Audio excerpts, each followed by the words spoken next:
Olá, meus irmãos, a paz do Senhor. Aqui quem vos fala é o pregador John Bispo, da cidade de Salvador, estado da Bahia. Estou passando aqui para agradecer ao canal Semeando Vida pela oportunidade que nos é concedida. É um canal que tem alcançado muitas vidas e tem dado muitas oportunidades a todos aqueles que foram regenerados pelo poder de Deus. Queridos, para ressaltar aqui, desde já eu quero deixar o versículo, um capítulo da parte de Deus externado aqui no canal, que se encontra em Salmos, capítulo 18, seu versículo 18, que diz: o Senhor castigou-me muito, mas não me entregou à morte. Esse que vos fala, mais uma vez, é o pregador John Bispo. Graças a Deus sou casado, né? Deus, ele é fiel. Deus fez uma obra muito linda na minha vida, né?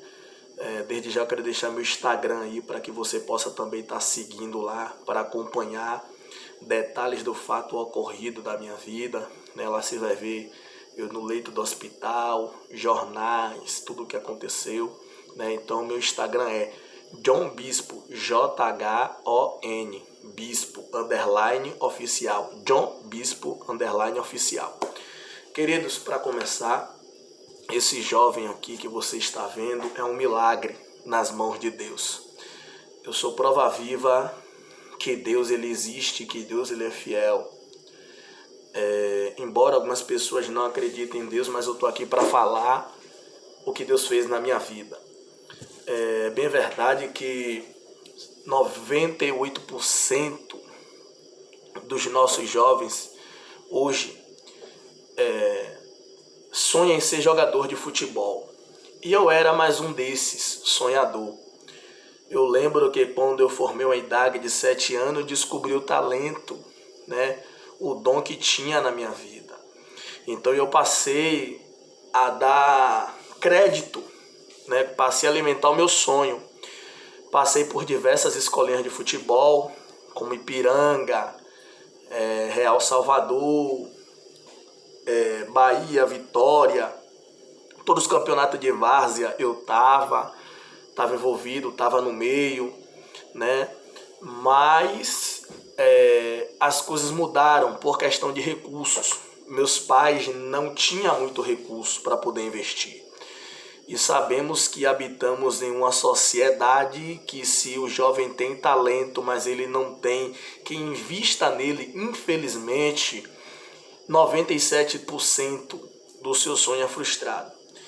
Mas eu acredito que as coisas acontecem na direção de Deus. Quando tem que ser, Então, eu fui crescendo, tendo algumas oportunidades, se destacando em alguns lugares.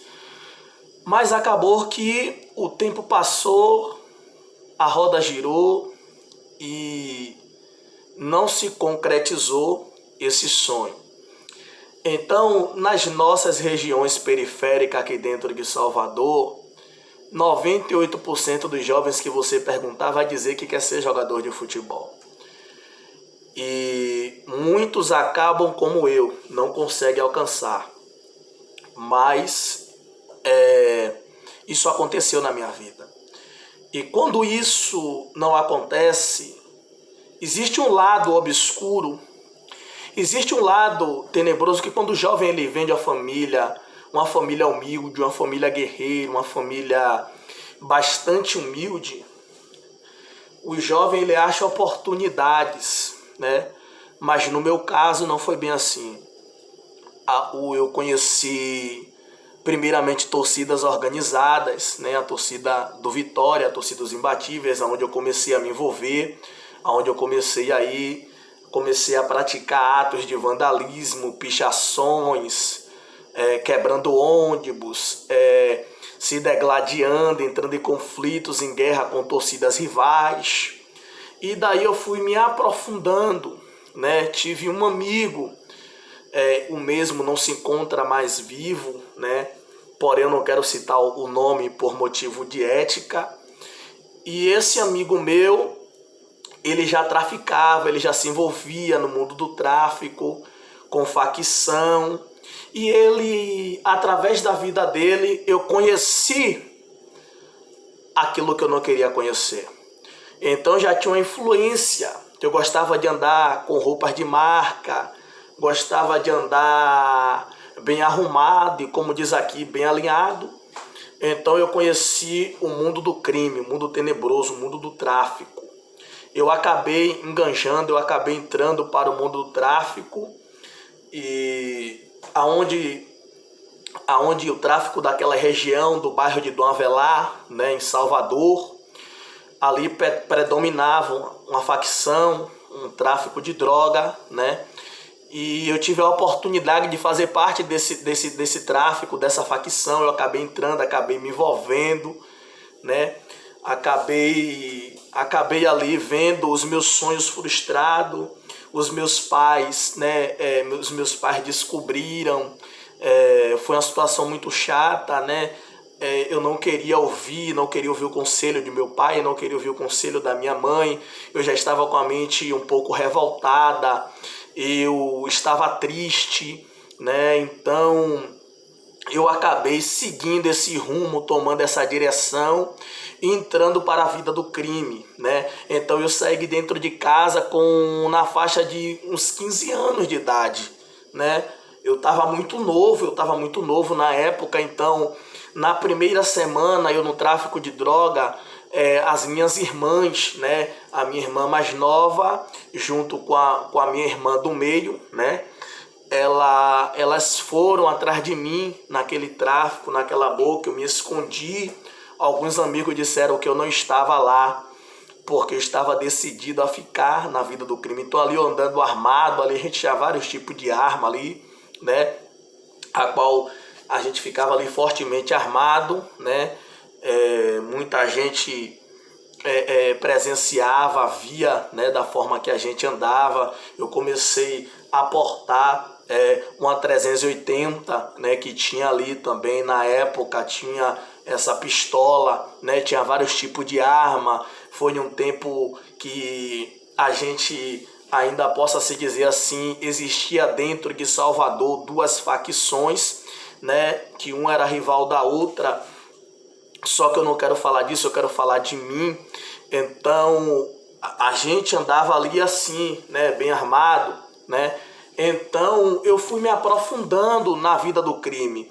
Eu comecei a vender cocaína, comecei a vender maconha, comecei a me envolver. Aí pronto, foi quando chegou um ponto que eu fiquei conhecido no linguajar aqui da nossa Bahia. Quando o jovem está badalado, é porque a palavra badalado aqui quer dizer conhecido, já está marcado, todo mundo já conhece. Então me deu-se o vulgo de eu ser chamado de John Vida Louca, aonde nas redes sociais, aonde eu chegava, todo mundo já me conhecia por esse nome, por esse vulgo. E a saber, eu vendendo cocaína, me envolvendo no crime e as coisas se alastrando, né? As coisas se alastrando. Então eu perdi o temor completamente. Estava no meio de paredões, de festas, né? De largos, no meio de várias mulheres, né? Várias meninas. Aquela coisa, aquele mundo ilusório de fato e verdade. Então eu tomei gosto e queria ficar. Só que o plano de Deus na minha vida teria que se cumprir. E eu vivendo essa vida com alguns amigos, muitas das vezes dormindo dentro do mato, dormindo dentro de casas abandonadas, dormindo em locais que não são favoráveis, armado, preocupado, né? Na primeira semana houve uma operação policial. Eu fiquei um pouco assustado porque ainda estava entrando no crime, mas esse susto passou. Eu continuei, prevaleci juntamente com alguns crias, alguns amigos que foi nascido e criado ali comigo, estudaram comigo, muitos jogaram bola comigo. A gente continuou, só que houve um tempo que o tempo se passou, as coisas, alguns tiveram que sair do bairro, outros tiveram que ir para longe, e eu continuei, prevaleci. Então quem agora pegava a carga da cocaína era eu, quem recebia os materiais para poder repartir era eu, quem ia buscar a droga era eu, quem ia pegar os quilos era eu, em uma região, né, metropolitana da nossa cidade, né, na região de Simões Filho, era eu que eu tinha envolvimento. Então meu nome ficou mais ainda na mídia, então eu já estava visto como linha de frente, e aparentemente eu estava como linha de frente. Os policiais de uma certa guarnição, né, que fica próximo à região do bairro, né, os policiais já estavam à minha captura, já estavam com minha foto, eu já estava sendo procurado pela polícia militar, responsável pelo bairro, já estava sendo procurado pelos P2, pela Rondesp e entre outras. Até então, quando um dia eu recebi um convite para ir no culto. E nesse convite que eu recebi, eu aceitei. Então eu resolvi entrar naquela igreja que tinha lá no bairro, próximo ao final de linha, Igreja Batista Missionária Charisma, presidida pelo nosso pastor, que Deus abençoe, o pastor Flávio Guimarães, e a pastora Adriana Guimarães. O culto sendo dirigido pela missionária Conceição e pela missionária Maria, que até hoje eu não me esqueço. Eu entrei naquele culto quando Deus usou uma mulher para falar comigo, a saber, essa mulher, obreira Ledinha, que Deus abençoe Ledinha. Deus é literalmente na vida desta mulher. Deus usou essa mulher, eu sentado no banco da igreja lá no fundo para que ninguém me enxergasse.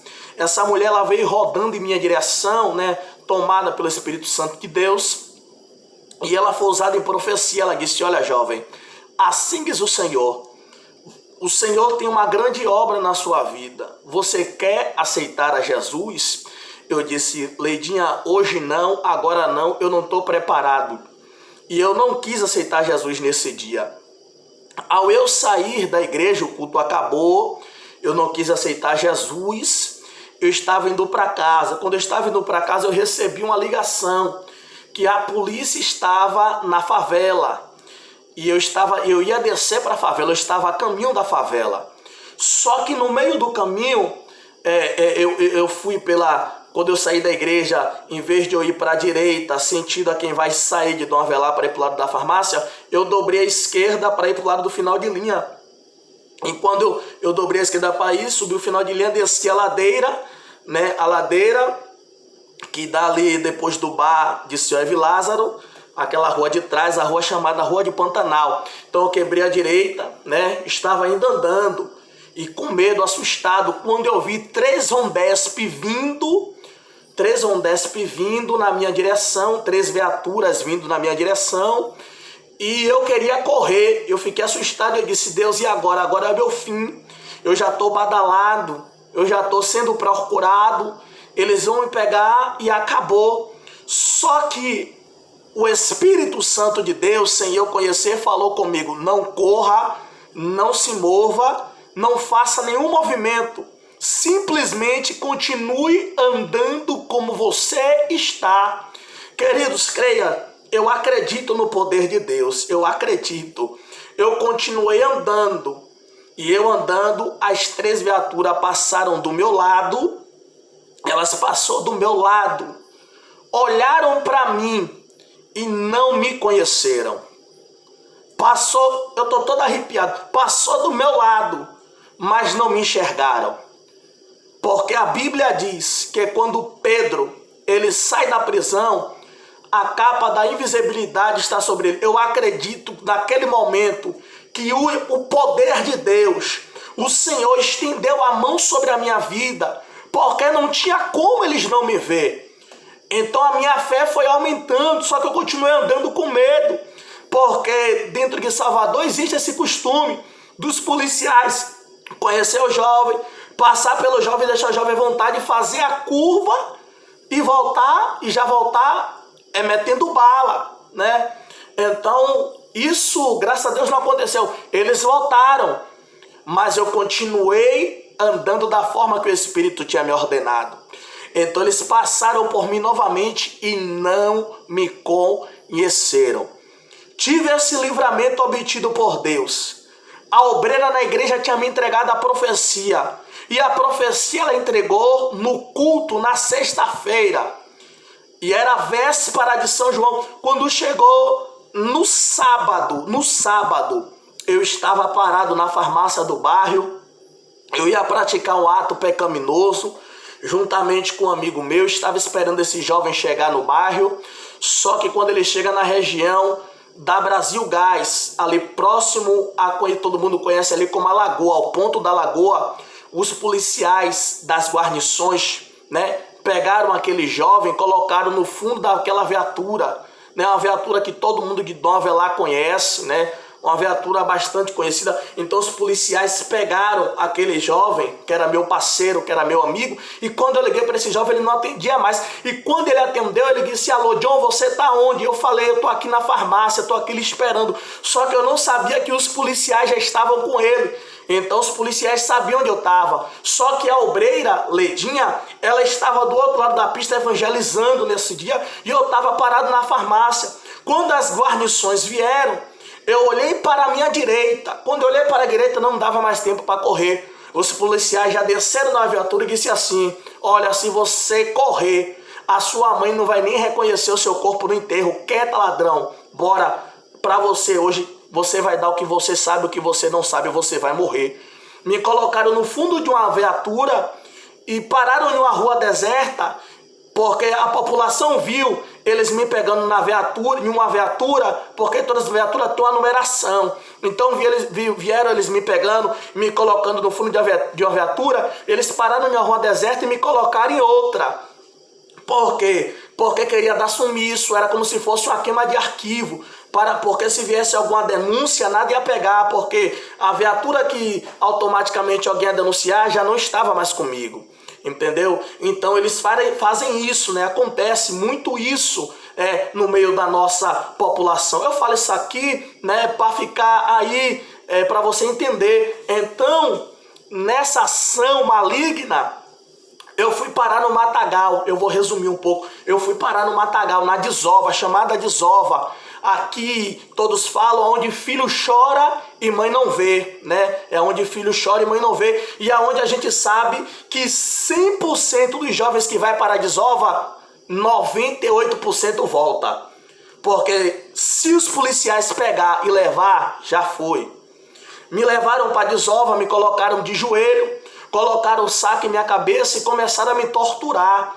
Começaram a me bater, começaram a me torturar. Um deles me colocou de joelho e disse: embora, você vai dar o que você sabe, o que você não sabe. Então eu dizia: eu não sei de nada, pelo amor de Deus, me solta. Só que eu não era inocente, irmãos. Só que no crime tem uma lei. Tem a lei do crime, é a lei do silêncio. Você não pode dar, você não pode falar. Até a Bíblia relata isso, que aquele que fala demais traz perturbação para a sua própria alma. Então eu não poderia falar, né? Eu tinha que ir ali assumir a minha consequência. Então eles ficaram com raiva, começaram a me bater, deram um chute no meu pulmão, eu fiquei com falta de ar, colocaram o saco em minha cabeça, eu já estava ficando tonto, à beira da morte, e eu de joelho. Então eles pegaram aquela pistola semiautomática .40 e disse assim: bora, ladrão, faça seu último pedido que hoje você vai morrer. Irmãos, eu confesso, eu não sabia orar. Mas quando eles falaram: faça seu último pedido, eu olhei para o céu e disse: Deus, na moral, velho, me livra dessa, Senhor. Eu não falei que os crentes que estão aí na praia, debaixo de sol, com aquelas roupas, evangelizando, são tudo doidos, são tudo maluco. Se o Senhor me der essa oportunidade, eu vou ser mais maluco do que eles. Eu vou ser mais doido do que eles. Eu vou abandonar o PCC. Eu vou sair porque a nossa facção era aliançada a essa facção, né? A gente prestava como se fosse prestar serviço, né? Eu não ia falar, mas eu estou falando porque Deus permitiu. Mas entenda, eu falei para Deus que eu ia abrir mão de tudo, que eu ia largar tudo para poder servir a Deus. Então naquele matagal ali, eu falei com Deus dessa forma. Só que um dos policiais olhou e disse assim, me xingou. Eles me xingaram de tudo quanto é nome e falou: essa engraça, né? Essa começou a me xingar e disse assim, ó: agora tem Jesus, por que não procurou Deus antes? Aí um deles disse assim, ó: meu Deus dos crentes vai te livrar. Só que eu lembro que todos aqueles que brincaram e tomaram o nome de Deus em vão, pagaram um alto preço, né? Pagaram um alto preço, diz aí, e relata-se, contextua que o Titanic, né? Ele afundou porque alguém disse que nem Deus afundaria o navio, né? Entre outros fatos. Mas, observando que eles falaram assim, nem o Deus dos crentes vai te livrar. Automaticamente eu morria. Por que eu morria? Pelos meus próprios erros, pelos meus pecados, pelas minhas práticas, pelo que eu já tinha feito, eu morria pelos meus pecados. Mas ele tirou a briga que era da terra e levou para o céu. Só que eu aprendi que os Deus dos crentes é vivo. Porque o Deus dos crentes já me livrou de bala, me livrou da morte. O Deus dos crentes me guardou. Eu tenho 4 balas alojadas na região do meu corpo. Eu tenho uma pratina que compromete todo esse lado meu direito. Tá lá no Instagram. Eu falei meu Instagram no início do vídeo. Você vai ver. Eu tenho uma placa de pratina que compromete todo o meu braço aqui. Todo o lado direito do meu braço. Eu tenho uma bala alojada na cravícula que por causa de 3 centímetros eu não fiquei paraplégico. Eu tenho outra bala alojada que entrou na perna direita, alojou na perna esquerda. E por pouco eu não perdi o movimento da perna esquerda. Então, o Senhor Jesus, ele é fiel. Então, nesse matagal, quando ele disse, nem o Deus dos crentes vai te livrar, e ele disse assim, agora acabou, agora você vai morrer. Só que o Deus dos crentes é vivo e ele responde.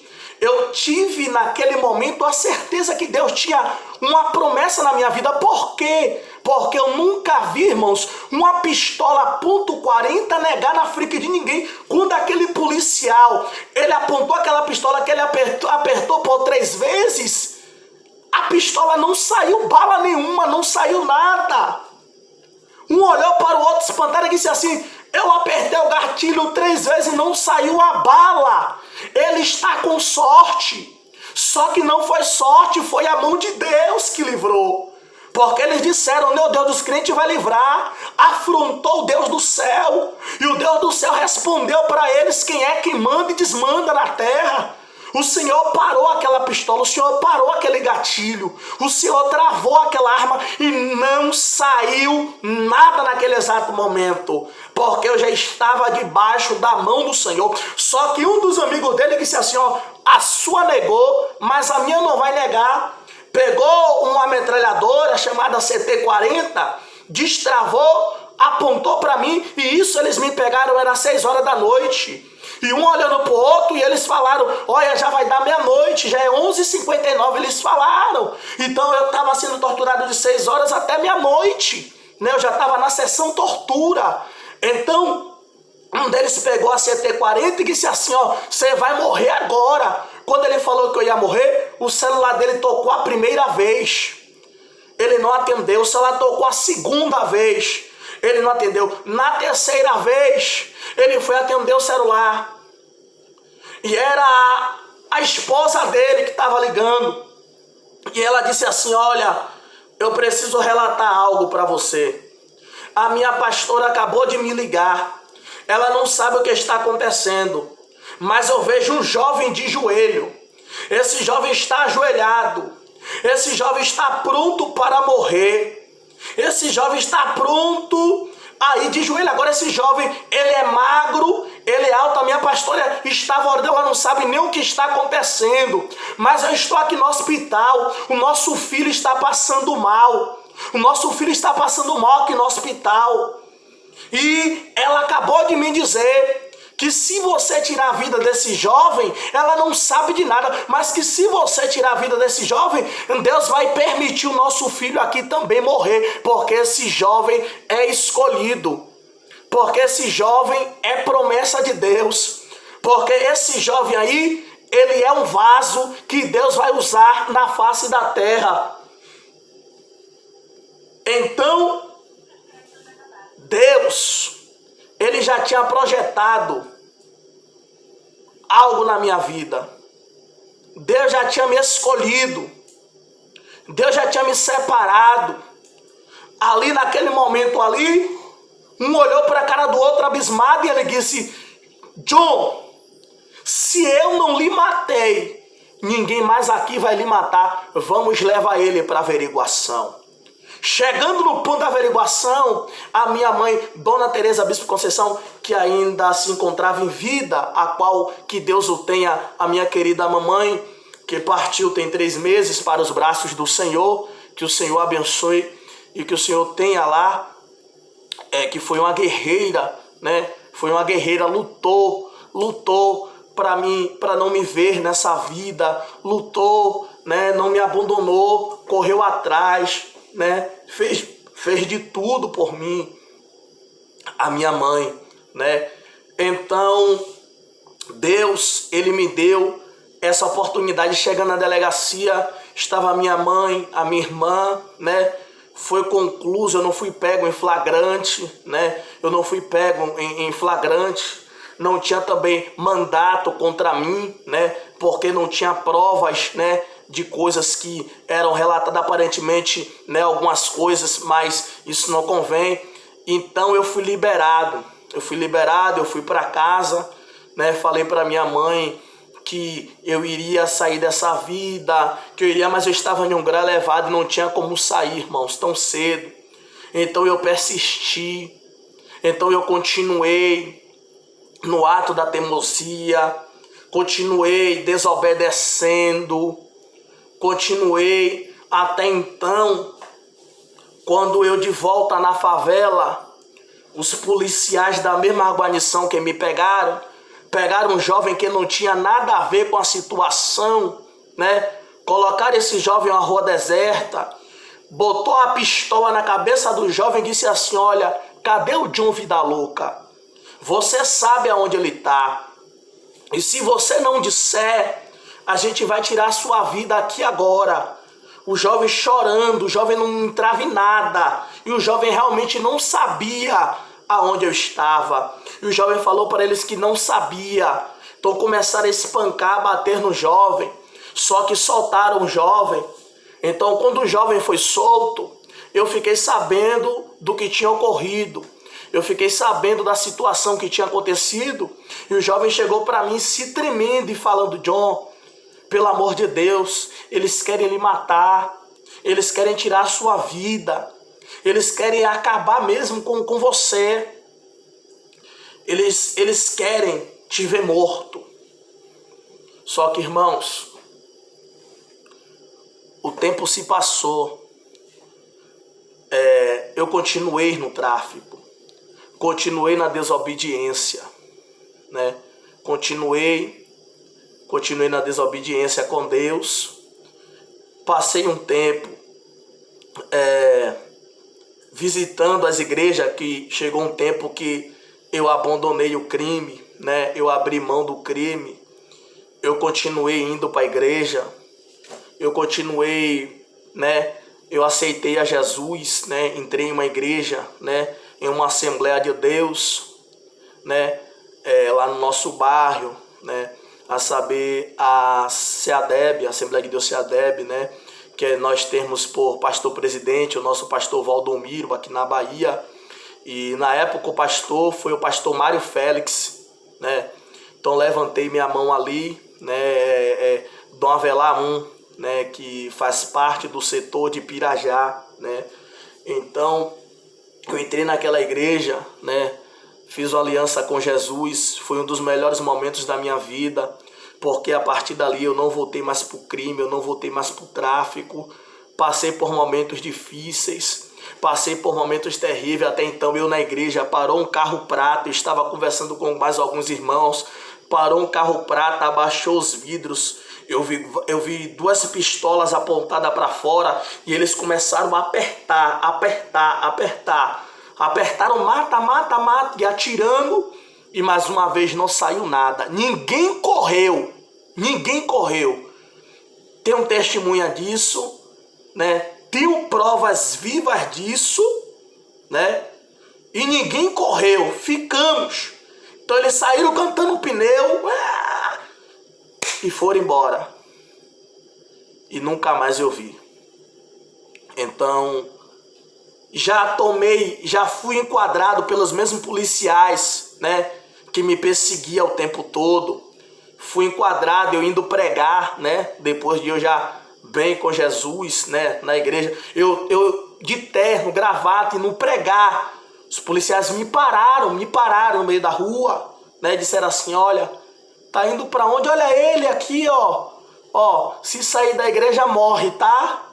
Se sair da presença de Deus vai morrer, tá bom? Não sai não. E eu segui meu caminho, né? Dizer, tá repreendido, Satanás. Porque eu já estou debaixo da sombra do Onipotente. A minha vida você não encontra mais, só lá na glória. Só que, queridos, o tempo passou e eu continuei. Só que o nosso tempo está batendo aqui, né? Outra hora eu vou contar a parte 2 do testemunho, né? Que como foi, como eu tomei os tiros, o porquê eu tomei os tiros, aonde foi que aconteceu, né? Se foi uma operação policial, aonde foi, como foi que eu tomei essa sequência desses tiros de uma vez só e o que aconteceu. Ó, que Deus em Cristo abençoe a todos, Deus abençoe o canal Semeando Vida. Obrigado pela oportunidade, tá bom? Deus abençoe todos vocês de maneira sobrenatural. Telefone para contato de agenda estará aí no Semeando Vida, mas eu deixo aqui também 71987196874, tá bom? É o número do WhatsApp, é o contato de agenda. Hoje, para a glória de Deus, eu prego em toda a nacionalidade brasileira, falo de Jesus, ganhamos almas para o reino de Deus, né? Porque toda a honra, toda a glória seja dada para Jesus. Deus abençoe, fique com Deus, um beijo no coração de todos e eu agradeço a minha rica oportunidade. Amém.